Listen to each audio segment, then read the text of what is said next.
এক ব্যক্তি প্রতিদিন মসজিদের সামনে বসা এক গরিব মানুষকে অপমান করত। সে বলত, তুমি সারাদিন বসে থাকো, কিছু কাজ করো না। মানুষটা চুপচাপ সহ্য করত, কিছু বলত না। একদিন রাতে সেই ধনী লোকটি এক অদ্ভুত স্বপ্ন দেখল। সে দেখল কেয়ামতের দিন এসে গেছে, সবাই নিজের আমলনামা নিচ্ছে, কিন্তু তার হাতে কিছুই নেই। সে ভয়ে কাঁপতে কাঁপতে জিজ্ঞেস করল, আমার আমলনামা কোথায়? এক ফেরেশতা বলল, যাকে তুমি প্রতিদিন অপমান করেছিলে, আল্লাহ তোমার হিসাব তার হাতে দিয়েছেন।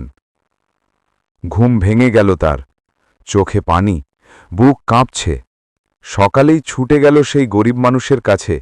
সে কাঁদতে কাঁদতে বলল, ভাই, আমাকে ক্ষমা করে দাও, আমি অনেক ভুল করেছি।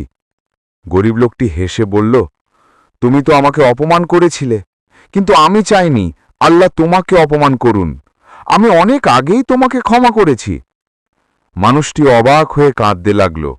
তার হৃদয় বদলে গেল সেই দিন থেকেই। শিক্ষা হল, মানুষকে ক্ষমা করো, কারণ যে ক্ষমা করতে পারে আল্লাহও তাকে ক্ষমা করেন।